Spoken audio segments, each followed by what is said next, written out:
Principal Matters Podcast, episode 497. Hi, friends. This is Will Parker back with my co-host, Dr. Jen Schwanke, for another Principal Matters podcast episode. Jen, sometimes I forget we do Monday shows now and Wednesday shows now, but this week you're going to have the privilege, listeners, of meeting a good friend, Andrew Marotta from New York. You probably already know who he is because Andrew does some wonderful writing and speaking on principal leadership. But before we do that, Jen, we have a Q&A time. Right. And our question of the week, everybody loves those. It is supported by Summer Pop's math workbooks. Principals, when students practice math over the summer, math scores go up. So what's your summer math plan this year? A great way to start is by ordering free summer workbook samples at summerpopsworkbooks.com. And that leads us to our question of the week. So here's the question. I'm a new principal preparing for my first time to let a teacher know we won't be renewing their contract for the next year. Any tips on how to do this well? And how, follow-up question, how do you control any damage to the culture of the school if it upsets other teachers? Well, I have thoughts. Please. I think the thing to remember, the question, any tips on how to do this well? I think the thing to remember is to be clear and honest is a gift. Mhm. You don't want to spin and spin and spin out of your own nervousness or your own anxiety or your own thoughts about what are the other teachers going to think. I've heard the phrase before, I think maybe from Brene Brown, clarity is kindness. Yes. You want to be honest and clear. And don't procrastinate. I was with a group of principals last week and they were talking about that tendency to put it off because it's going to be so painful and so difficult. So don't fall into the trap of, I'll know what to say next week. You'll want to do this quickly. And then as far as what do I do about the culture in the building with other teachers? I feel very strongly about this. You build culture when you do the right thing, when you are honest, when you are clear. And so just so this conversation is held with the teacher can keep dignity and compassion and empathy, just so there's no way that you made anybody feel really awful. I think it builds trust because other people in the building will know that you have high expectations and that if the expectations aren't met, there's consequences, and strong teachers like that. Yeah, those are all such great tips, Jen. And I'll say a couple of other practical things. When I'm getting ready for a really hard conversation, I write down the thing I want to say. So I'm really clear. And so if things do get emotional, I can circle back to what I wrote down and just make sure this is the thing that was communicated.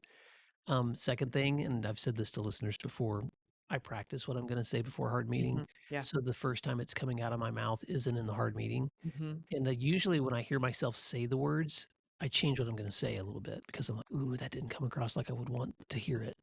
And so don't be afraid to practice it. Right. And then the last thing, this is hard to say because not every context is the same, but I've worked with principals whether it's their HR department or their negotiated agreements, don't allow them to say certain things when they're in these meetings too. So Jen, thank you for saying however you're required to communicate, do it with as much clarity and compassion as you can. So in some places you have a little more freedom to say more, and in other places you don't. And maybe I'll add this, you're not in control of how other people feel. And so don't feel like it's your responsibility to control other people's feelings, the person that you're letting go, or even the people within your building. I do agree, Jen, that it builds respect among a culture when people know you're making the hard decisions based on what you believe is best for kids. But if you're going to drive yourself crazy, if you think you can control how people are going to feel, Right. you do the right thing and then you move forward. And one more quick tip. This piggybacks on your advice to rehearse. I have rehearsed before with our HR people. I've said, can I sit down with you and go through what I want to say? And they're always happy to do that because trust me, HR folks want it to go well too. That's right. And so find somebody you can rehearse and they'll catch you if you're going wayward at all. They'll help you with that. Well, you can always check out our resources at our websites. Jen, how can they find you in your wonderful newsletter? Yep, they can find me at jenschwanke.com. And if they would like to subscribe to the newsletter, the link is right there. And just Enter your email address and you'll hear from me every week. And you can find today's resources at williamdparker.com. And I know you're going to love this conversation with my good friend Andrew Marotta. Let's take a moment to thank our sponsors, and then we'll be right back. Why is IXL used in 95 of the top 100 U.S. school districts? Because it works. IXL is research proven to benefit all student populations, including English language learners and special education classrooms. IXL is an all-inclusive online learning and teaching solution for K-12 that accelerates achievement, saves teachers time, and more. This one platform helps you accomplish what normally would require dozens of other tools. For example, as students practice skills, IXL automatically differentiates learning to help them master concepts at their own pace. Teachers get real-time insights into how students are performing so they can provide timely support. What I love about IXL are the personalized SAT and ACT study plans. Students just need to enter the most recent test score, and IXL automatically generates a custom list of skills they should work on to improve their scores. Discover what IXL can do for your school. Visit IXL.com/PM today. You're listening to Principal Matters, the School Leaders Podcast. Hi, friends. This is Will Parker, host of Principal Matters, the School Leaders Podcast, where each week we bring you inspiring, innovative, and imaginative ideas for your own school leadership. And this week, I'm going to be talking with my friend Andrew Marotta about magic, acronyms, and all kinds of other leadership stuff. Andrew Marotta is the Director of Communications and Academic Services for Port Jervis Schools in New York. And after spending more than 20 years as a principal and assistant principal, he stepped into this role to champion his district in creative ways while expanding his work as an author, speaker, and podcaster. He's the husband and father of a wonderful family, an adjunct professor of school leadership, and the founder of Surviving and Thriving, a master storyteller. He loves to energize others with authentic stories, memorable visuals, engaging, thought-provoking activities, all rooted in his commitment to positively impacting every person that he meets. He also officiated Division I men's college basketball for nearly 20 years, balancing high-pressure moments on and off the court, lessons that he brings to life for other leaders, and is the author of 7 leadership books, including The Magic Acronyms, Formulas and Impactful Stories of Leadership, a tribute to Dr. Rob Gilbert of the Success Hotline. And in this book, he explores leadership through hope, action, and timeless success principles. And he's a friend. Andrew Marotta, welcome to Principal Matters Podcast. Why don't you fill in the gaps on that intro and tell listeners something else they'd be surprised to know about you? My man, Will Parker, good to see you. You talk about authenticity, you talk about kindness, you talk about one who walks the walk and talks the talk. That's you. I'm proud to be on with you. We connected in New York. You came up, beautiful Saratoga there. And no, where were we? Where were we? We were just north of Saratoga, Lake George. Lake George, it was awesome. And your latest book, Whose Permission Are You Waiting For? Fantastic read, great practical things there, and a lot of leadership, elevating leaders. So I'm thrilled. Well, we're thrilled to have you. And I'll just tell listeners, Andrew and I have known each other for years as content creators, as fellow principals. You came to Oklahoma after I left the Principals Association and spoke at one of the state conferences here. And I heard great things about you, Andrew. Also, you and I have been in the same rooms at conferences together. And you've written so many books, I can't keep up with it. So that's why I wanted to just bring the latest one to this conversation. But before we do that, I think something that's made you so unique in your leadership is all the years that you spent as both a principal and a college basketball official. So before we even jump into your book, I want you to bring some of those lessons. What are some of the lessons and high pressure moments that you have experienced in both fields that have helped you when you work with students, teachers, and community members?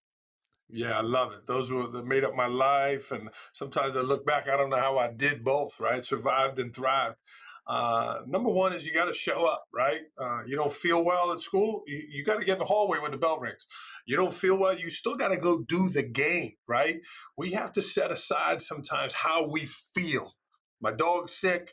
This happened. Like people care. People are empathetic, but in the end, you got to do the job, right? Those people in the crowd when I was refereeing, they're booing. They don't care that I got a flat tire or my big toe hurts. They don't care. You got to show up and do the job. And you gotta show up, right? You gotta be in the arena. Number two, you gotta be a great listener. Those coaches, right? Those teachers, those kids, they all got that air bubble above their head, Will, and they all have something. And what is it, right? You and I have done some reflective exercises together. You're a great listener. I've learned you really gotta listen. And sometimes you ain't even got to do anything. You're just there. You're listening. You're being an active listener. Um, and I think that's really important. And the other thing, just be who you are. Be yourself, right? You make a mistake, admit it. Hey, coach, I missed that. Teacher A, man, I really screwed that up. I'll do better next time, I promise. And then you got to make sure you go back and do better, right? Don't say that and continue to make the same mistakes. You tell a coach, hey, I apologize, I missed it. You got one of those, maybe two a game. So focus, dial down what happened, and make a quick correction, and then get the next one right. Oh my And I God. think that's leadership. I think that's life. You and I have shared some stories of when we screwed up with our wives and say, hey, man, we got to make this right. I think that's honest. That's a real person, right? That's Mhm. surviving and thriving. So those are some things that Oh, I learned along the way. And they helped each other, right? well, They helped each other. When I made that mhm. mistake in the basketball court the night before at school, I was like, oh, I better do a better job listening today, that kind of stuff. Oh, those are so great, Andrew. You know me, I'm a summarizer and I love to just reflect. So I'm going to pause for a second and say a couple of things because you just said three powerful reminders: show up, be a great listener, be authentic and honest. You know, I just saw a reel yesterday by Daniel Pink, who's done a ton of Mhm. research around leadership and marketing and branding. And he just does a lot of great work. But he was showing how people that make consistent actions over time always outperform other people who just do dramatic one time show ups. And so that was the first thing that popped to mind. The second thing that popped to mind when you said, what is that thought bubble that's hovering over other people's minds, is the power of just being present. And then the third thing you said about authenticity and just admitting when you make a mistake. Um, what I love about all three of those, and especially this one, is that we know from the quality of the work that we've done how important that is on the way we interact with other people that behave that way towards us. But then there's also just a ton of research that confirms everything you just said, Andrew. So this is what I love so much about the practice, is the practice confirms what we know is true, but sometimes it's just great to hear it again and to go, you know what? If you haven't heard it in a while, this is a great place to start. Anything you want to add to that before I move forward? I like the concept of it's a little bit a lot of the time. That's in the new book here. Mhm. You go to the gym on Saturday for 3 hours, great. You're gonna be sore on Monday. But if you go to the gym 30 minutes every day, you're gonna be in good shape. You eat well all the time. You have one salad on Thursday night and pizza every other night, like I want to do. You aren't gonna be so healthy. So you got to do a little bit a lot of the time, and I think that helps keep us balanced and focused. Oh, okay. So let's talk about your new book because it's a tribute to Dr. Rob Gilbert. When you and I were talking the last time we were off the air together, hanging out, you told me about Dr. Gilbert, and I was not aware of his motivational work. And so you told me about the hotline number you can call. I've listened to some of his quips, and you're right, he's on fire. So, but tell us, for listeners who didn't know like I do, about who he is, his success hotline, and what about his work motivated you to turn those ideas into a new book? Yeah, awesome, Will. And again, if you're watching, that number is 973-743-4690. Just like I'm telling you and your listeners, 973-743-4690. Someone told me that back in 2014. Andrew, you'd love the hotline. I started calling Will and I loved it. I got a notebook. I'm writing the stuff down. And you could leave him a message if you want. You don't have to. But I left him a message. We connected. He invited me to his class. I went. We had a great time and just took off from there. We hit it off. We became friends. He's a mentor.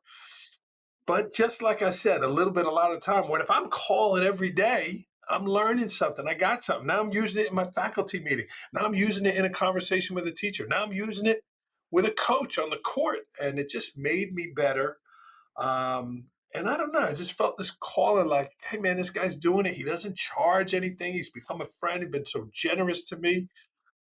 My mom just passed away recently, and who who do I get a book in the mail from? Dr. Gilbert, right? Dealing with loss of a loved one. Boom! 2 days later, he sends it to me.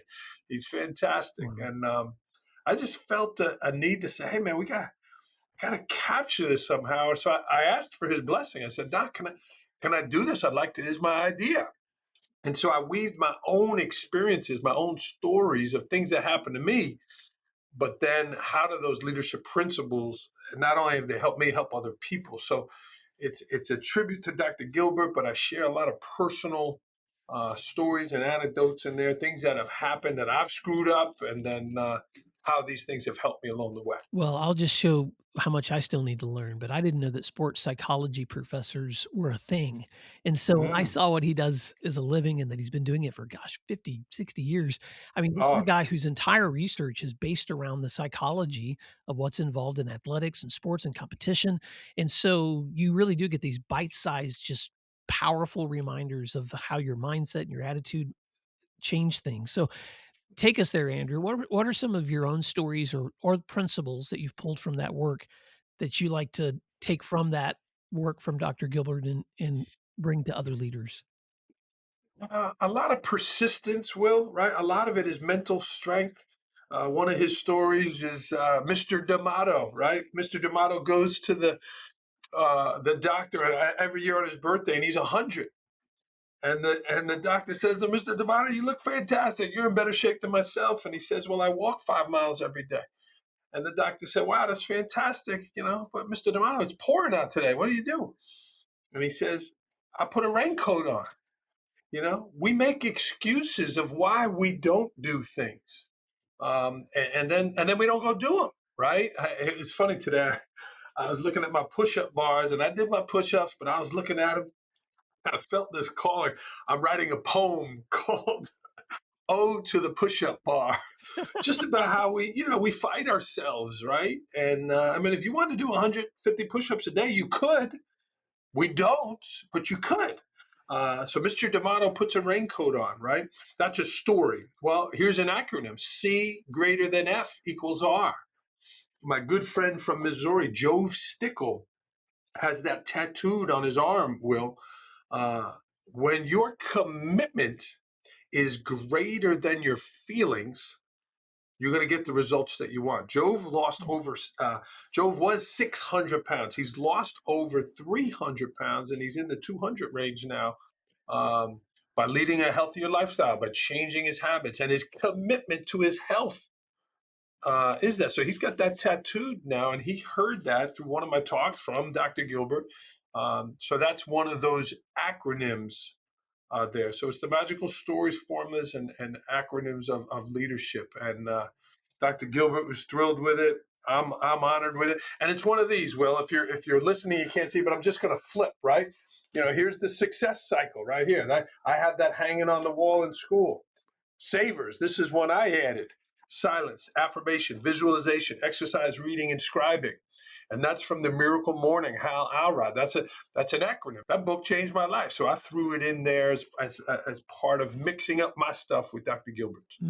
Well, this will lead into the next question I wanted to ask you, Andrew, because what I love about those stories and those principles and those applications is we see that modeled in the lives of others. And now you transitioned into a role as a director after years of Mm-hmm. serving as a principal. And so I'm just curious what lessons from your experience as a leader, as a principal, but also the ones you're still learning that help you when you're supporting schools and school leaders, because now you are in that role of supporting and coaching and encouraging people that are doing the work you did do. So, Mm-hmm. what are some ways that you're trying to pass those lessons along? But I flipped way to the end of the book, page 249. It's the conclusion. Mm. And the conclusion is entitled, "It's About Others." As a young administrator, you're just trying to survive, right? You're just trying to get through the day and hopefully, not get fired. And oh my God. And then eventually you kind of come into the role and you're trying to make an impact. You're trying to make a difference. You're trying to move the dial. Um, and but it's about others. I've been in Port Jervis. Again, if you're watching, here's the shrine to Port Jervis. I'm proud to be here. I got my black and red on today. But it's about others, right? You wanna move the scores of your kids, your graduation rate. Well, when you pour into supporting those teachers and when you show care and kindness, right? Are you going to get compliance from people by screaming at them or making them, fear you, or you gonna build? Hey, man, I want to do a great job for this person because I respect them and I admire them. Here's a funny story. Well, it's not in the book, but I'm just thinking about talking here. So I'm an Italian guy from New York. I'm passionate. I'm loud, but again, I mentioned authentic. So I'm outside at arrival of students, and I, push the cafeteria. Hey, man, let the kids come outside with the food. Let them, no, Mr. Marotta, they're going to trash it. The kids are going to throw. I'm like, hey, let them get the food and come outside. Well, I'm out there one morning, and they go in, and it is a mess. It's a mess out front. So, and you never yell at everybody, right? You never do that. But I jumped right on the loudspeaker. I said, "This is Mr. Marotta." I said, I got to tell you, students, I'm very disappointed. I just came in and there was so much garbage, outside. I'm going out there right now with a bag. That is not to happen again. If this continues, I'm not going to allow the food out of the cafeteria anymore. I don't expect. And maybe I shouldn't have done that. Well, I'm out there with the bag and the little picker thing. And who comes out? Well, the kids are starting to pour out of the doors in the hallway. And they came out and they said, "Mr. Ryan, I'm sorry, you're right, boo boo." And we never had that problem again. And the story reminds me, right? It's not about the yelling. It's about that the kids cared. They knew I cared. There was a commitment there. Again, that word commitment. Um, so it's about others. 20 something years here in Port Jervis. And Will, you were a principal, right? The word success might be on evaluations, right? Your scores were successful, your graduation rate was successful, but the word significant isn't on leaders' evaluation. But when we can be significant in the lives of the people we serve, when we go to wakes and funerals of community and family members, when we go to the Boy Scout Eagle service ceremonies and the second place ceremony, the kid missed it, right? And he's not the champion, but you showed up for the second place trophy ceremony because you care. Those are the things that people remember, and really what matters so much. I'm so glad you said that because when you take that story, Andrew, in isolation, it's easy to be able to say, well, I don't know, did Andrew, how would I have responded? Would I have addressed the whole kids or tried to find individual kids? But here's the truth, Andrew, is when you spoke to those students, if that had been in isolation away from the significance, the relationship, the meaningful moments, all those things that you built with them, you'd have been out there picking up trash by yourself. But because you expressed to them your disappointment, and then you actually went out and modeled the solution. You didn't demand it, you modeled it.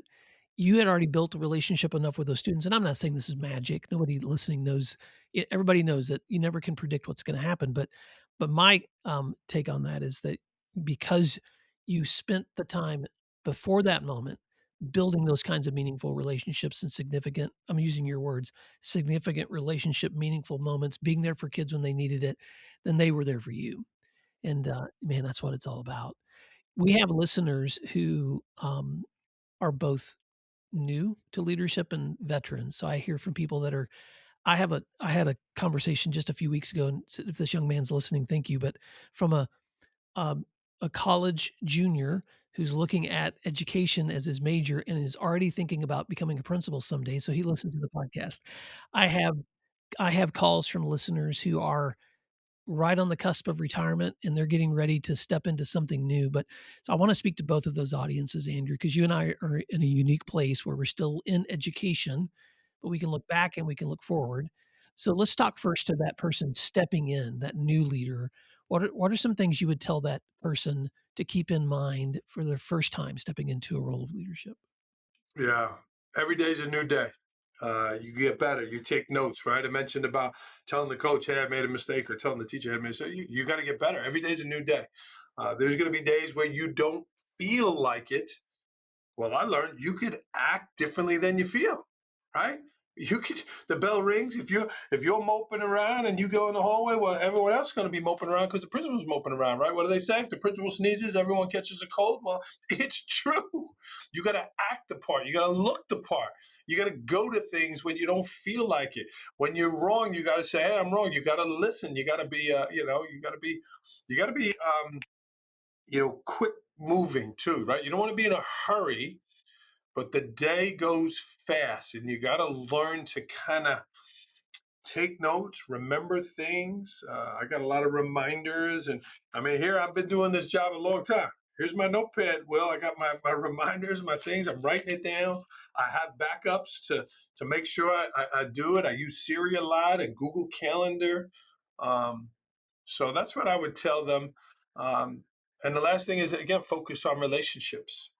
There's that famous book, The Last Lecture, and a famous college professor packed the place. It was his last lecture, and he ends with, students, and I'll leave you with this: build trust and develop relationships. Build trust and develop relationships, and we as educators we get to do that each and every day. For those veterans, Will, it's all about again making that significant impact on your community. I'm proud in Port Jervis, where we've raised our graduation rate way back when I got here in '05. It was in the 60s. And a lot of hardworking people, a lot of great teachers and people came together. And we're at 90 now, and I'm really proud of that, right? And that's success, right? That's a successful thing.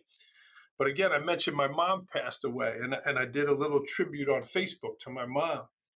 And half the comments, Will, were from parents in my district and students, former students of mine. And even my assistant principal said, Andrew, look, you might not have been the best principal, but look at the impact you made on the kids, because the kids were commenting about me as their school leader, knowing that I got my personality and I got who I was from my mom, and they said your mom would have been proud of you for the work you did. I was your student, and that meant the world to me. Oh, I love that so much. I was, you're reminding me, you and I are both storytellers, but uh, at the time of this recording, this will have been back in January when this happened. So I was able to go down to Pensacola to the naval station there where my nephew was finishing training as a flight officer. So they were doing the ceremony where they pinned the wings on. And there was an admiral who was addressing the crowd of people. He was the guest speaker. And he was giving these new flight officers his speech. And I actually took mental notes, Andrew. And as you were speaking, I could hear you echoing the same things. He said 3 things that he wanted them to know is know your mission, learn to be decisive, and build relationships. And I was sitting there thinking, here's a guy that's training people to go to war. And then here's my friends that are doing this work every single day to prepare kids to learn and go into life. And there's a lot of those same principles, which brings it full circle, Andrew. I mean, you've done this work as a principal, you've done it as an official in Division I basketball. You're doing it now as a director of communications. You're an author, you're a speaker, you're a presenter.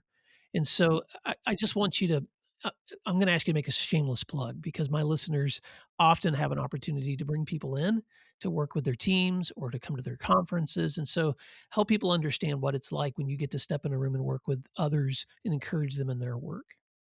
Yeah, I love it. Well, number one is that whoever that junior is that listens to your show, if he emails me, Andrew Marotta LLC at gmail.com, Andrew Marotta LLC at gmail.com. If he emails me, I'm going to send him a couple of my books, and we'll get him going. So whoever that person is, but dude, Will, I love it. I love presenting with groups, meeting groups. Again, I had a great time in Oklahoma. My talks are energizing, there's storytelling, humor, but there's a lot of practical strategies, right? There's a lot of practical things. Again, I like this one. I like props. Here's one of my newest props here, Will. It's a bird cage, right? And there's a lot of great leaders that want to learn. They want to try new habits. They want to maybe write a book, or they want to raise that graduation rate, right? And so there's no bird in this bird cage right here. But if I walk around with this bird cage long enough, you know what's going to happen, Will? Someone's going to give me a bird, right? That's a strategy.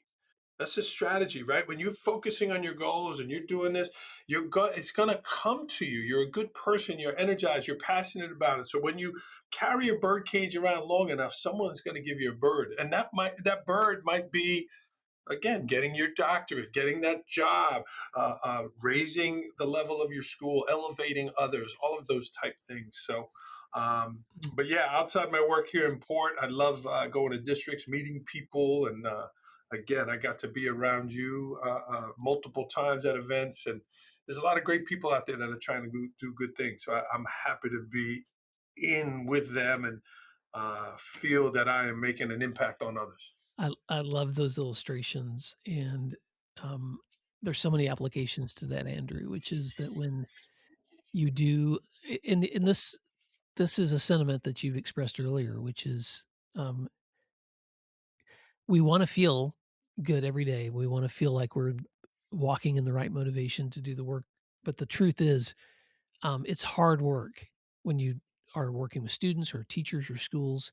You're going to get slammed. There's going to be moments where you're questioning yourself, but then you just show up again. And when you hold out that object of this is where we're heading and this is what we're trying to build and where we're trying to go, people are going to stop looking at you and they're going to look at the thing you're holding out. And it's what a great illustration. As we wrap up, I want you to have the opportunity to just share any other parting words of advice, Andrew, that you have, things that you love to teach from your work or your books, and then tell listeners how they can connect with you. And you also do a live podcast. I want you to tell people how they can find out more about that. Yeah, thanks, Will. Yeah, everything's at andrewmarotta.com. My information is there. I gave my email, my podcast. I'd love people to sign up for my blog too. Well, I do a weekly blog called Education, Leadership, and Beyond. That comes out on Mondays. I have guest authors, guest writers do that. But what I would tell people, my parting words, is to enjoy the journey, Will. This job could eat you up. This job could kind of take over things. And sometimes when you're chasing that goal, when you're chasing that thing, whether it's being a principal or a superintendent, sometimes you lose sight of really what's most important, right? And for me, my family is most important. And I'm lucky that I live very close. I'm in the neighboring community of Port Jervis. Port Jervis is my second home, but I'm in the neighboring community, so I'm very close, right? I could go to my kids' games, I could go to their events, but I never wanted my kids to resent my job at Port Jervis. That dad's not at my stuff, and dad's always writing these books, or dad's always doing these evaluations, and I certainly didn't want to lose my wife. My wife is my high school sweetheart, and the stresses of the job, right? People bring it home, and I just think it's important for administrators and educators out there to focus on what's most important, and that's your family. Again, I don't mean to keep bringing up my mom, but it was top of mind. Around my mom's bed as she was leaving us was all her children, her 11 grandchildren, and it was a sad moment, but we all looked around like, wow, she was loved. And she was loved because she was always there for us. She always provided for us. She always, all these things. So I want to make sure that the number one job I have is my family as a husband and a father. Port Jervis is a close second, man. I love Port. I love being here. I love serving here. But my family always came first, and I never made excuses for that. When my kids were sick, I took them to the doctor. Sometimes I had to bring them with me to school, and they were sitting in my office, and people said, "Oh, he brought his kids to work." Well, it is what it is. But I never let them take a back seat in my life. And here's one more little bit of advice. I know we got to go, right? I want to be the best for Port Jervis, right? I go present to a school in Oklahoma, Will, or a conference in Oklahoma. I want to be the best for them. Well, your family wants the best of you, not the rest of you. And if you give your best everywhere else, well, then you might not have anything left for them. So make sure the order is correct with your partner, your children, and your family first. And then those other things, your job and your passions, better be second, because then things get out of whack and it gets out of order. So Man, I love that so much. I'll share this with you, Andrew, because I know we love to share reflections with each other, but there's this 4-statement assessment I like to do, especially when I'm coaching leaders, where I'll just say, okay, just give yourself a quick rating on 1 to 5 on these practices. 1, I am visible and present every single day with every student, every teacher. And that brings you back to, am I showing up? 2, am I meditating, learning, and reading helpful books or lessons? So am I staying a learner, staying hungry? And you do that all the time. 3, am I making healthy choices in my sleep, nutrition, exercise? Because if you don't take care of your bodies, you're going to burn out. And 4, am I giving my loved ones the time and attention that they deserve? And all Mm, 4 of those statements kind of bring it full circle, because it's not mm, just the work, it's also those important relationships in lives. And man, that vision of your mother being surrounded by the people that love her, it's just so dear. I think all of us dream of, what do we want people to say about us when we're at the end of our lives? And none of them are going to say, "Oh, I'm so glad he kept up with his emails. I'm so glad, I'm so glad he took out the trash every week." They're not going to say that, Andrew. They're going to be, my wife might say about the trash. She might throw that one in. she might. Well, She might. Principal Matters listeners, I want you to reach out to, go to andrewmarotta.com, Marotta, A Andrew lot of Marotta, Marotta, Will. a A lot lot of of Marotta. Marotta.com, and check out Andrew's blog, check out his books, check out his Instagram page, check out his Survive to Thrive community, invite him to the professional development that you've got coming up this year, and then send him an email. And if we have that young man listening who's an aspiring leader, or maybe you're an aspiring leader and you're like, I want that free book, reach out to Andrew. I guarantee he's going to take care of you. But Andrew, thank you so much, friend, for all you do. Thanks for doing what matters, and we'll talk to you soon. Thank you for listening to today's episode of Principal Matters, the School Leaders Podcast. If you enjoyed the show, would you take a moment and like, share, subscribe, or leave us a review? In fact, if you share it out with a friend, even more people can become a part of these conversations. Sign up for our newsletter at williamdparker.com for even more free resources. And don't forget to check out our website to learn more about our books, professional development offerings, Grow Academies, masterminds, executive coaching, and keynote presentations. Wow, let's keep learning together. And thank you for doing what matters. Principal Matters.